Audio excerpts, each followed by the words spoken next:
All VAT registered businesses in Zambia are required to account for their VAT based on their invoices issued. Now, this applies to all businesses, apart from those that have been given relief to use the cash accounting basis for value-added tax. Now, in as much as the accruals basis is good in terms of showing the correct tax liability of a business on the financial reports, it can have a lot of impacts on a business's cash flow, especially if you are a small business. And therefore, in today's video, I want us to look at the accruals basis of accounting for VAT, as well as its impact on a business's cash flow. We're also going to look at those businesses that are allowed to use the cash-based, basis for accounting for value-added tax. Another thing I would want us to look at is the tax point. What is the tax point when it comes to accounting for value-added tax in Zambia? And how does it relate to the accruals basis of accounting? These concepts are very essential when it comes to you understanding your VAT obligations in Zambia, and also when it comes to us submitting the return to ZRA, you need to understand all these concepts.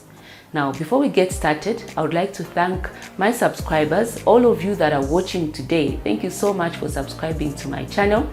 If you are watching but you haven't yet subscribed, consider subscribing to my channel by clicking the subscribe button. It's at the bottom, it's down here.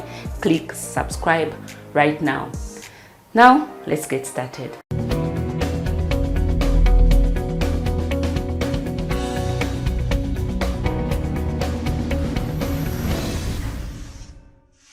The accruals basis of accounting requires that business transactions are reported in the financial reports when they occur and not when payment is received for those business transactions.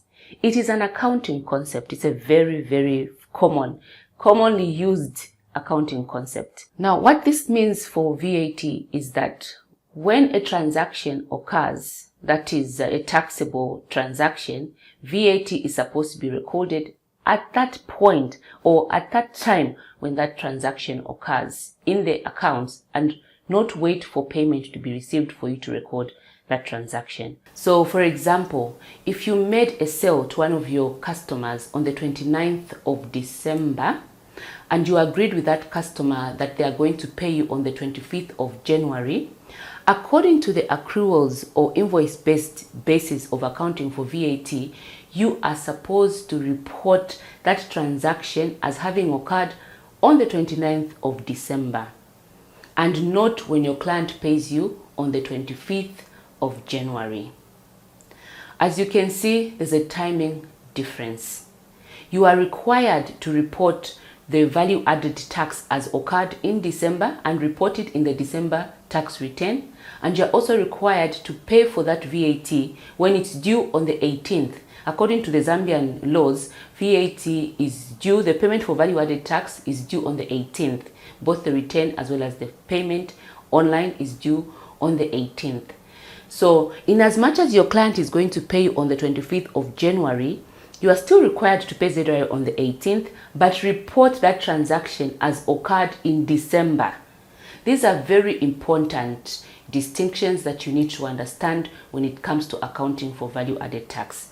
Now, the reason why we account for VAT on an accruals basis is so as to report the correct tax position when it comes to your liability for value-added tax in your financials. It is very important. Now, let us look at the tax point when it comes to VAT in Zambia. What is this tax point?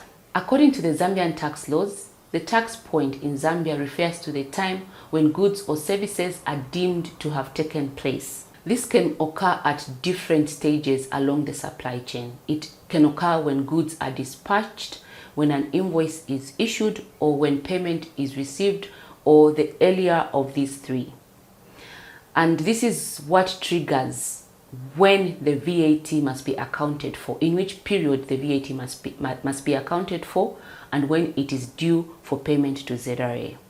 As you can see, the tax point and the accrual basis of accounting sound like the same thing, isn't it? In fact, they are closely related. They're like cousins. The tax point is what triggers the accrual basis of accounting for value-added tax in your financial reports. So as you can see, the tax point is deemed to be the period or the time when a good or a service is deemed to have been supplied. And when it comes to accruals accounting looks at you accounting for your business transactions, including VAT, when it occurs, when a business transaction occurs and not when payment is received. So you could actually say that the tax point for value added tax is what triggers the accruals basis of accounting for VAT. They are actually very similar concepts. Now, in as much as this accruals basis of accounting gives you the correct VAT position on your financial reports, it can have dire repercussions on a business cash flow, especially a small business. Let's have a look at 3 impacts on a small business's cash flow when it comes to using the accruals basis of accounting. So the first one is that when you report your business transactions as having occurred in the period they've occurred before payment is received, you are required to report a VAT liability if in that period you are going to pay ZRA. You see, if you've got tax due on your VAT, you are required to report a VAT liability on your balance sheet. Now, this VAT liability will sit under your current liabilities as a liability to ZRA or as money that is owed to ZRA. This is going to affect your working capital obligations. Okay? So, when you account for VAT on an accrual basis, it is going to increase your working capital requirements, and you are going to have to source for money to actually pay that liability to ZRA. So that is one repercussion. It increases your working capital obligations. The second impact on a business's cash flow, especially a small business, is that businesses' compliance costs actually go up when it comes to accounting for value-added tax. This is because for you to account for VAT properly, you need to have a good system. Now, if you haven't already set up a good system for accounting for value-added tax, I would encourage you to watch this video that I did up here on how to set up an effective VAT system for your business. When it comes to setting up this VAT system for your business, it will result in an increased expense, isn't it? For most businesses, you will be required to install an approved accounting package by ZRA to account for your invoices or to record the invoices on your sales and purchases.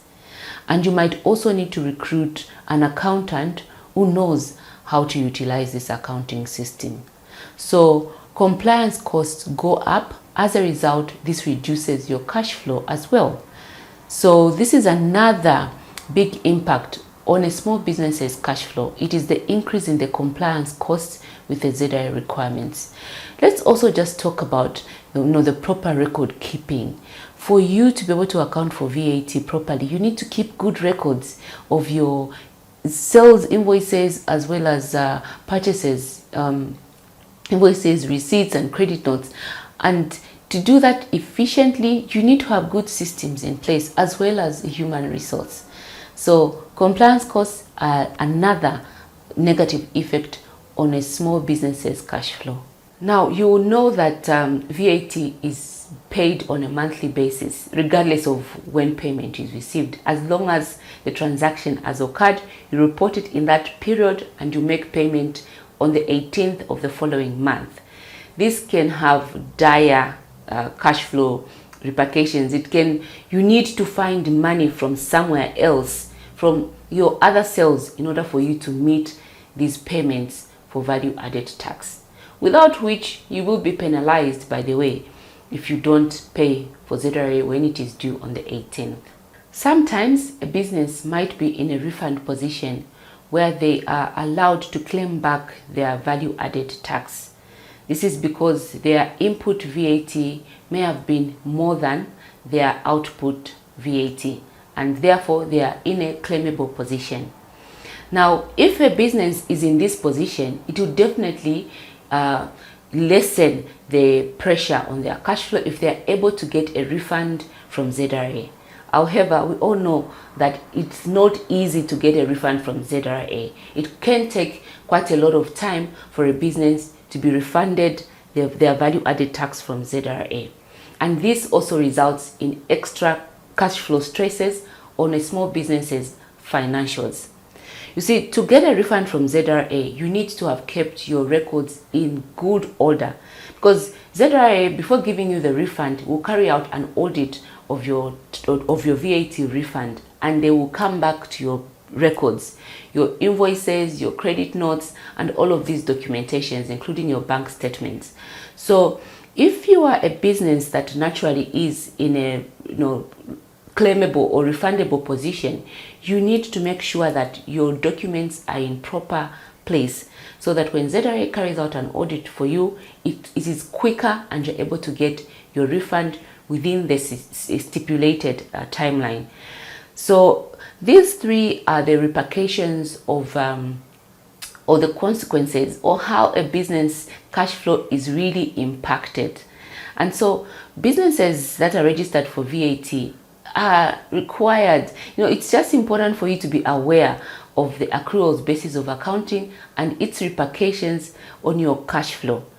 Now let's look at those businesses that are given a concession or a relief to account for value-added tax using the cash basis of accounting. Who are they? The concession for using the cash-based accounting for VAT is given to members of the Association of Building and Civil Engineering Contractors. So if you are a member of this association, you can apply to ZRA for approval to use the cash basis of accounting for your value-added tax. Intending traders in business sectors such as exploration, electricity generation, or farming are also automatically required to register on the cash basis of accounting for value-added tax. So generally, majority of businesses in Zambia are required to use the accrual basis of accounting. Only a few are given a relief. The members of this business building association, as well as intending traders that are trading in the exploration, electricity, or farming sectors. Now, to conclude this, it is very important for you as a business to understand the accrual basis of accounting, because it has repercussions on your cash flow. The timing difference between you reporting the transaction as having occurred in a specific period and you being required to pay for that transaction, even when you haven't received payment from your customers, is what results in an impact on your cash flow position. So I hope this video has provided a few insights into the accrual basis of accounting, and that you're going to be proactive going forward in terms of how you manage your VAT transactions and your payments to Zambia Revenue Authority. Well, this is all I had to share in today's video. If you loved today's video, don't you forget to smash the like button, and also don't you forget to subscribe to my channel by clicking the subscribe button. It's up here. Click subscribe. Thank you so much for watching, and see you next time.